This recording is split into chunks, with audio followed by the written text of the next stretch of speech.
Je vais vous faire une révélation. Si Wanda et Strange peuvent interagir dans un autre univers dans Doctor Strange 2, c'est parce que le Darkhold agit en fait comme un VPN.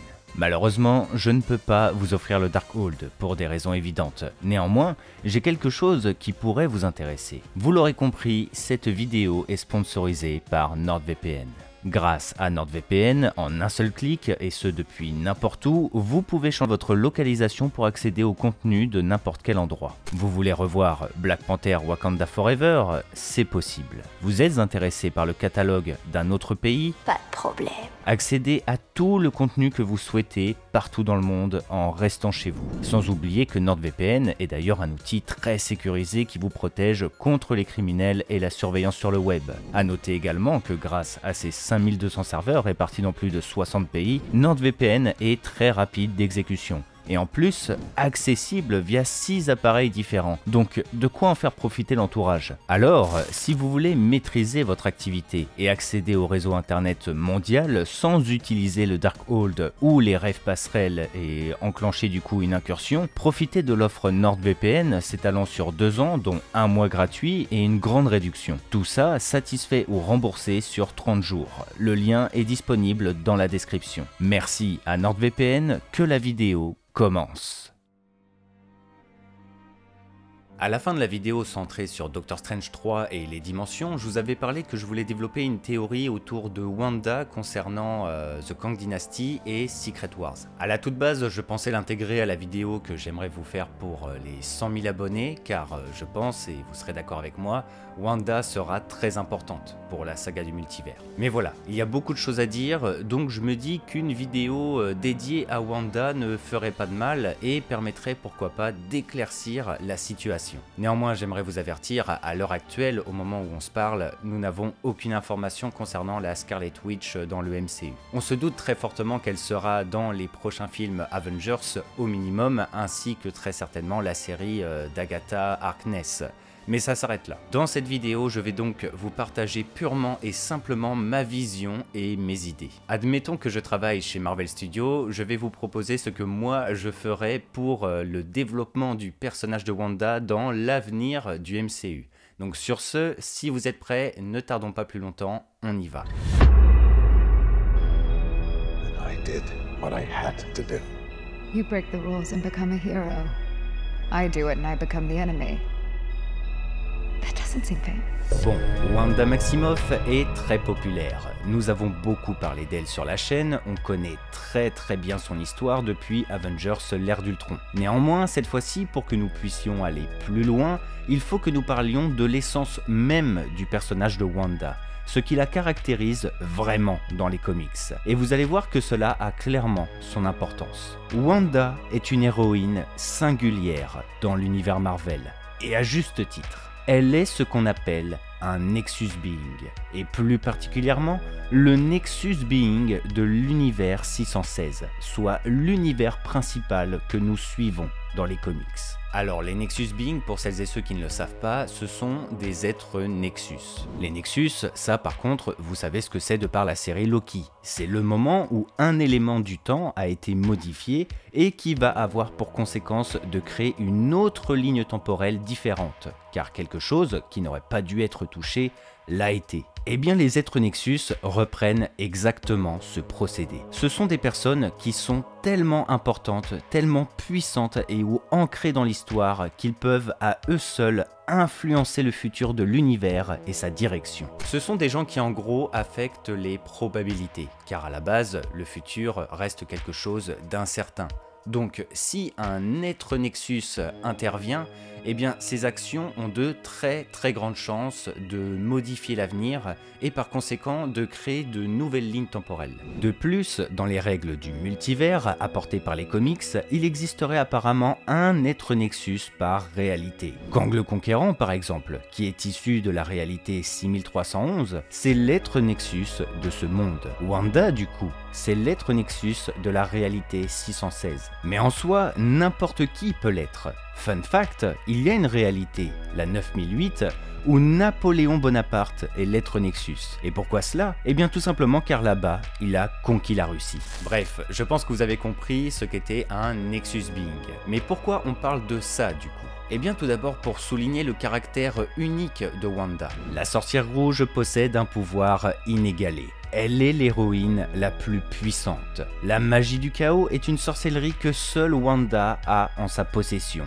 Car Chthon, lui-même, le créateur de cette magie, un des dieux anciens, a choisi la jeune femme comme réceptacle. La magie du chaos est si singulière qu'elle permet à son utilisateur de déformer le tissu de l'existence à sa guise, et en fonction de ses humeurs. Dans WandaVision, Wanda, alors qu'elle n'est pas encore devenue la Scarlet Witch, a généré un nexus temporaire via la magie du X, où elle a réécrit l'existence en fonction de ses caprices. Fan de sitcom et désireuse de retrouver le bonheur et fonder sa famille, Westview est devenue une pseudo-réalité où tout est remanié en émission télévisée, accompagnée de Vision à qui elle a redonné naissance, ainsi que de ses deux enfants, Billy et Tommy. C'est déjà fou ce qu'elle a accompli dans WandaVision, mais tout ça c'était un avant-goût, un teasing pour montrer aux téléspectateurs ce que Wanda est capable de faire. Et c'est là que les choses intéressantes se profilent. Si Wanda est si puissante, si elle est capable de réécrire la réalité et influencer le futur, est-ce que cela n'éveillerait pas du coup les convoitises de certains? L'une des grandes caractéristiques du personnage de Wanda Maximoff dans les comics, c'est que bien qu'elle soit immensément puissante en termes de pouvoir, et bien de l'autre côté, en tant qu'humaine, elle est plutôt fragile. Néanmoins, c'est tout à fait normal qu'elle le soit.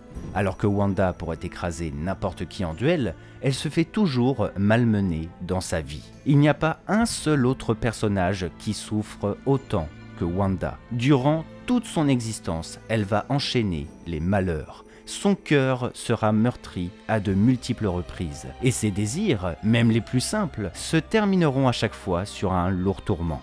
So to recap, parents dead, brother dead, Vision dead. Wanda est dans une détresse la plus totale. Sa vie n'est qu'une désolation. Mais vous êtes-vous déjà demandé pourquoi le personnage souffre autant? Eh bien, il est clair que déjà il y a un objectif narratif où le but est de descendre le personnage pour mieux le remonter et mieux le construire derrière. Mais pas seulement. En fait, vu que Wanda est détentrice de la magie du chaos et symbolise l'être Nexus de la Terre 616, eh bien parmi les nombreux vilains qui ont voulu manipuler Wanda pour son pouvoir, un seul la manipule en réalité depuis de nombreuses années. I'm the man who can give you the one thing you want. What's that? Time. Dernière identité de Kang le Conquérant, Immortus est la forme la plus sage et unique de ses variants. C'est simple, il est le seul dans le multivers à être Immortus. Ses variants n'ont jamais atteint et n'atteindront jamais cette identité. En tant que Seigneur des Limbes, Immortus a été approché par les Timekeepers eux-mêmes pour qu'ils deviennent leurs modérateurs du temps. Le rôle des trois êtres est simple, surveiller que le multivers aille dans le bon sens et suivent le bon cours du temps pour qu'à terme, à la fin des temps, ces derniers existent pour l'univers suivant. Il faut voir ça comme un gigantesque puzzle. Les Timekeepers font face à un casse-tête continuel où ils influencent les réalités pour que l'histoire se déroule d'une manière très précise, pour le bon fonctionnement du flux temporel. Immortus, étant un variant unique de Kang le Conquérant qui a dépassé ses autres lui-même, a donc pour rôle, imposé par les Timekeepers, de démêler les conflits temporels créés par celui du passé, Kang le Conquérant et ses variants. Et plus globalement, gérer la période de 3000 avant JC jusqu'à l'an 4000. Et tout ça, c'est quelque chose d'hyper important à avoir en tête, car durant toute l'histoire vécue par nos super-héros, eh bien en fait, il y a énormément de moments impactés par les actions d'Immortus, afin que les héros, et je dirais même l'histoire en général, soient guidés et prennent une direction souhaitée par les Timekeepers. Et vous vous en doutez, mais c'est également le cas de Wanda. En fait, pour être plus précis, en plus de la condition unique de Wanda, il y a une légende qui circule concernant les êtres Nexus et qui intéresse et à la fois inquiète les êtres supérieurs comme les Timekeepers. c'est la descendance de ces êtres d'exception. Un être Nexus est déjà si impactant dans son univers que sa descendance pourrait l'être encore plus et se hisser parmi les plus grands êtres cosmiques. Kang, par exemple, s'est déjà énormément intéressé à ce concept, et c'est même devenu quelque chose de principal dans son histoire après l'événement de la guerre du destin. Déjà, le coup de la Madone Céleste, la fameuse femme qui est censée donner naissance à un être d'exception. Kang voulait trouver cette protagoniste et en faire sa femme, pour donner naissance à un héritier encore plus fort que lui, qu'il pourrait manipuler. Il suspectait Wanda d'être la Madone Céleste, mais ce fut finalement Mantis. The Kang Dynasty, c'est pareil. Kang étant l'être Nexus de sa réalité, il va chercher à s'accoupler avec d'innombrables femmes avec une génétique dite exceptionnelle, pour donner naissance à un fils parfait. Ce qui va résulter du coup l'existence de Marcus, le 23e fils et c'est du vilain, qui l'estimera au final être un nouvel échec. Pour revenir à Wanda, je pense que vous voyez où je veux en venir. Le fait que cette dernière donne naissance à des enfants est quelque chose qui, d'après les Timekeepers, pourrait chambouler le cosmos, et du coup, Immortus va agir en conséquence. Mais il va faire même pire que ça. Alors que les Timekeepers sont plus dans une optique de « on supprime ce qui nous dérange, on remodule », eux ils sont clairement dans une partie d'échecs, un puzzle à résoudre, et bien Immortus, lui, ne veut pas tuer. Au contraire, au premier abord, on pourrait se dire que c'est sympa de sa part, mais au final, il va plus souvent aggraver la situation, faire souffrir, et des fois, son naturel lui-même va reprendre le dessus. Il va agir pour lui et en son nom. Dans le cas de Wanda, Immortus va souhaiter en réalité en faire une Ultimate Nexus, c'est-à-dire un être Nexus, mais qui ne s'arrête pas qu'à son univers. On parle ici d'un être Nexus, mais pour le multivers en entier, soit quelqu'un qui est capable de manipuler le multivers lui-même. Et pour ce faire, il va jouer entre guillemets avec la vie de Wanda. Toutes les atrocités que la protagoniste a vécues, c'est pour qu'à terme, Wanda soit isolée, souffrante et en colère. Et cela permettra à cette dernière de libérer son pouvoir, ainsi que, vu qu'elle est seule, se rapprocher d'Immortus, qui dans un élan de manipulation, la prendrait sous son aile, en quelque sorte. Si Vision a vu le jour, c'est parce qu'Immortus a agi pour qu'il existe. Ensuite, c'est lui qui l'a guidé vers les Avengers, qui l'a rapproché de Wanda et qui les ont fait tomber amoureux. Et pour tout vous dire, Immortus a même marié les deux personnages. I paved the road. Et accessoirement, vu que Vision est un synthézoïde, c'était un moyen pour que Wanda, à terme, n'ait pas d'enfant. Je ne vous fais pas un dessin. Sauf que le truc, vous le savez, tout comme dans WandaVision, Wanda va donner naissance à Billy et Tommy grâce à sa magie du chaos. Mais étant donné que l'énergie qui a permis de donner naissance aux enfants était liée à Mephisto, Immortus a comploté avec ce dernier pour que lui et son soldat Pandemonium récupèrent l'âme de Billy et Tommy. Une perte qui va détruire psychologiquement Wanda et qui va énormément affecter son couple. À terme, pour encore et toujours plus isoler la sorcière, Immortus va interagir pour éloigner Vision dans le but qu'il soit démembré et réassemblé, ce qui va avoir pour résultat de donner naissance au White Vision, c'est-à-dire le même personnage avec tous ses souvenirs, mais sans les sentiments et les émotions qui vont avec. Encore un énorme coup dur pour Wanda. Bon, au final, bien évidemment, le plan d'Immortus dans les comics échouera, mais Wanda en aura pris plein la figure pendant des années, juste pour ça. Bref, depuis le début, je vous instaure des concepts, je vous explique un petit peu les comics, etc. Mais est-ce qu'il ne serait pas temps d'adapter tout ça pour le MCU? Il est temps que je vous partage ma vision complète concernant Wanda. Bien évidemment, vous l'aurez remarqué par le biais des comics, mais plusieurs éléments ont déjà été mis en place dans le MCU par rapport à tout ça. Wanda est l'Avengers qui a pris le plus cher depuis le début. La vie ne lui a fait aucun cadeau et elle s'est toujours retrouvée isolée. Et quand finalement l'espoir revient grâce à la présence de Vision et la naissance de leur histoire d'amour, tout part encore une fois en vrille. Au point que Wanda va craquer et réveiller son véritable pouvoir, qui lui permettra de ramener un Vision de substitution ainsi que ses enfants. Mais malheureusement cela ne pouvait pas durer, et Westview fut un fiasco complet. Mais la souffrance de Wanda lui a ouvert les yeux sur sa condition, est en possession du Darkhold, l'ouvrage normalement écrit par Cton lui-même, cette dernière a énormément évolué sur le plan de la sorcellerie. Néanmoins, une fois encore, la jeune femme sera manipulée et le Darkhold lui causera énormément de souffrance, au point qu'elle va s'autodétruire. Et c'est ça le truc important à retenir ici. Wanda souffre et cela lui permet d'évoluer et d'ouvrir les yeux sur ses pouvoirs. Car en fait, elle est tout le temps poussée à bout malgré elle. Wanda pète tout simplement les plombs à cause de ce qu'elle endure au quotidien. Et quand on apprend que derrière tout l'univers Marvel, un variant de Kang a tracé et connaît toute l'histoire, avec pour but de revenir sur son trône à la fin, eh bien on peut s'interroger sur le fait que par rapport aux comics, ils vont ici dans le MCU reproduire similairement ce schéma. On fait souffrir Wanda, elle évolue, et ses pouvoirs vont permettre d'amener quelque chose qui va influencer la future guerre multiverselle. Mais bon, je vous parle de tout ça, sauf qu'on en est quand même encore bien loin. Essayons plutôt de tracer la route de Wanda, tel celui qui demeure jusqu'aux événements de The Kang Dynasty et Secret Wars. Pour expliquer tout d'abord le retour de Wanda, il faut se pencher sur le sujet des dimensions. Effectivement, on a bien exploré le sujet dans la vidéo dédiée à Doctor Strange 3, mais en gros, l'univers Marvel est jonché de royaumes de toutes sortes. Le royaume quantique, Asgard, Talos, le Void pour ne citer que. Mais cela ne s'arrête pas là. Vous voyez l'Ancestral Plane de Black Panther, ou celui de Moon Knight, ou bien encore tout simplement le Valhalla dans Thor 4. Ces endroits sont des sortes de paradis, des royaumes d'après-vie, où les morts se retrouvent. Eh bien, en réalité, ce sont des dimensions. Ce n'est pas par hasard si Moon Knight arrive à en sortir, si les Black Panthers en reviennent une fois l'herbe-cœur ingéré, ou si, comme dans les comics, Odin ou d'autres Asgardiens interviennent dans la réalité. Les dimensions, je vous le rappelle, mais c'est simplement un morceau de réalité contenant de l'espace et du temps, et qui est influencé par son emplacement spatial. Du coup, il y a moyen d'y accéder, mais aussi d'en revenir. Pour moi, Wanda, avec son autodestruction, a atterri dans l'un de ces royaumes.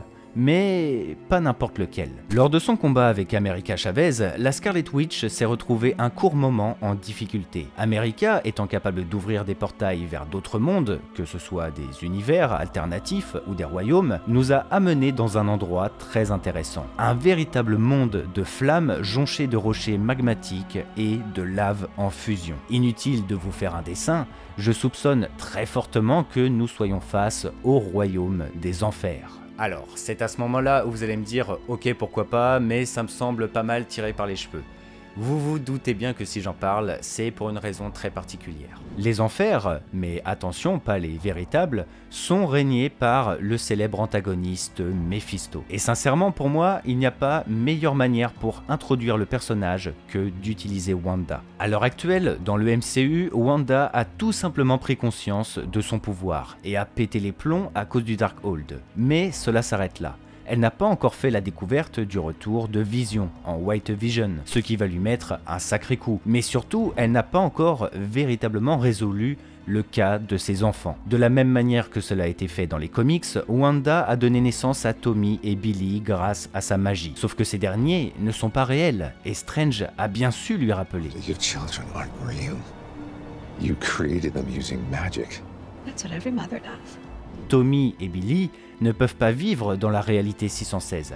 Ils ont besoin du Hex pour ça. Néanmoins, c'est un peu particulier, mais de l'autre côté, cela ne veut pas dire qu'ils n'existent pas non plus. Ils restent de véritables êtres vivants, ce qui veut dire en gros que ces derniers ont une âme, mais ne peuvent pas prospérer dans la réalité. Du coup, qu'est-ce qu'il se passe? Eh bien pour moi, Mephisto va vouloir tout simplement récupérer l'âme des enfants, surtout si en plus on suit la légende comme quoi la descendance des Nexus Beings serait des êtres d'exception. Et cela ferait du coup écho à ce qui s'est passé dans les comics. C'est pour moi le meilleur moyen de clôturer cette thématique des enfants, et même plus que ça encore. Vous le savez très certainement, mais Tommy et Billy font partie des Young Avengers dans les comics. Ils vont atteindre l'âge adulte et devenir des super-héros. Mais comment tout ça c'est possible? Eh bien, c'est un peu confus dans les comics, mais en gros, Tommy et Billy, après avoir disparu à cause de Mephisto, vont se réincarner grâce au pouvoir de Wanda. Ils naîtront dans une autre famille. Cependant,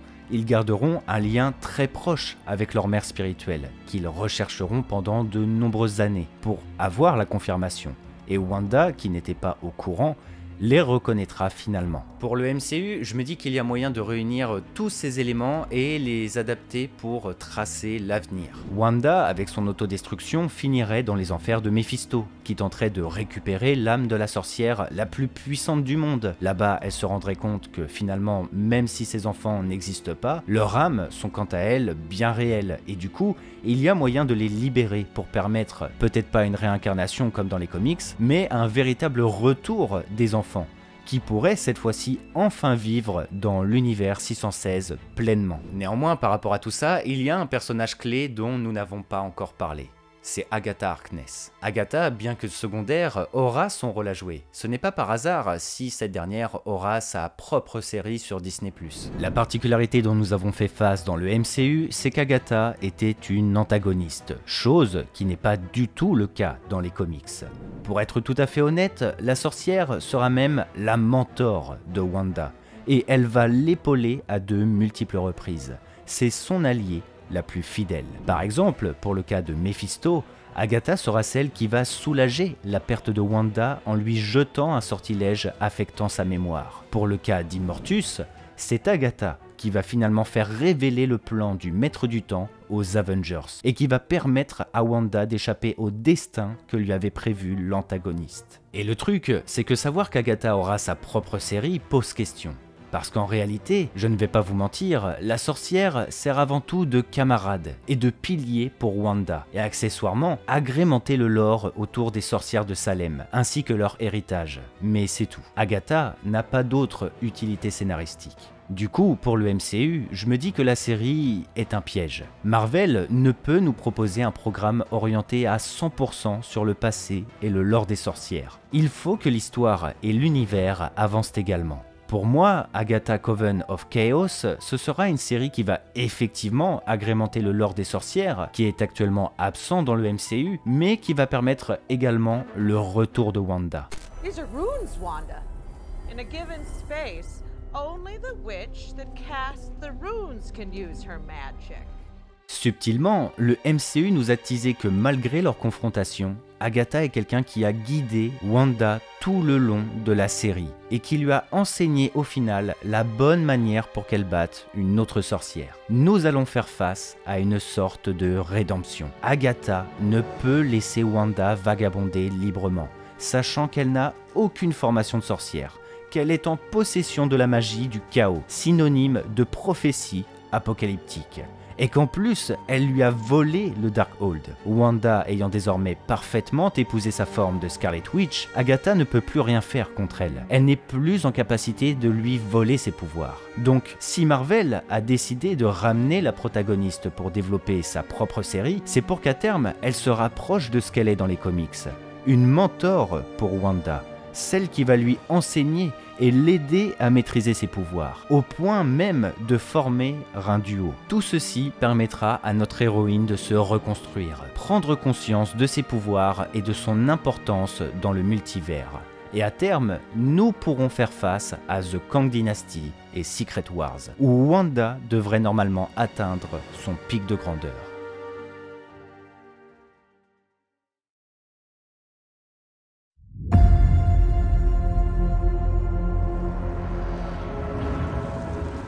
So she destroyed the Darkhold in every universe. La série Loki nous a dévoilé l'existence du flux temporel sacré. Un flux temporel que nous suivons depuis le tout premier film du MCU. Et ce dernier a été isolé par celui qui demeure, qui est le seul survivant et le grand gagnant de la guerre multiverselle. C'est donc par logique la révélation que l'univers 616 est principal, tout comme ça l'est dans les comics, mais pour des raisons de facilité de lecture et de scénario. Sauf que si l'on prend en compte l'existence des êtres Nexus, eh bien cela veut dire que Wanda est incroyablement importante pour celui qui demeure. Et par conséquent, c'est l'adaptation pure et simple de ce qui nous a été proposé dans les comics. Depuis le début, la vie de Wanda a été tracée par celui qui demeure. Tout simplement car ce dernier reproduit le travail des Timekeepers des comics. Le flux temporel doit se dérouler d'une manière bien précise pour qu'au moment de son reset, Tout doit être prêt, tout doit être aligné pour que celui qui demeure retrouve son titre et sa place de grand vainqueur. En tant qu'être Nexus capable d'influencer les probabilités futures, celui qui demeure a donc façonné l'histoire pour que Wanda emprunte une route très précise. Une route où elle va énormément souffrir, connaître énormément de pertes, mais qui à la fin va éveiller tout son potentiel. Un potentiel qui a été taquiné dans Doctor Strange in the Multiverse of Madness, puisque là où Immortus a échoué dans les comics pour que Wanda devienne un Ultimate Nexus, dans le MCU, Wanda a atteint ce pic. La sorcière a détruit le Darkhold, et ce, dans tous les univers. Comme ça, personne ne sera tenté. Sauf que de l'autre côté, cela annonce quelque chose de plus grand. Wanda, par le biais de cette action, vient de nous prouver qu'elle était capable d'influencer le futur des autres réalités. Puisqu'en détruisant le Darkhold, cela signifie que celles et ceux qui devaient les utiliser dans leurs univers respectifs ne l'ont pas fait.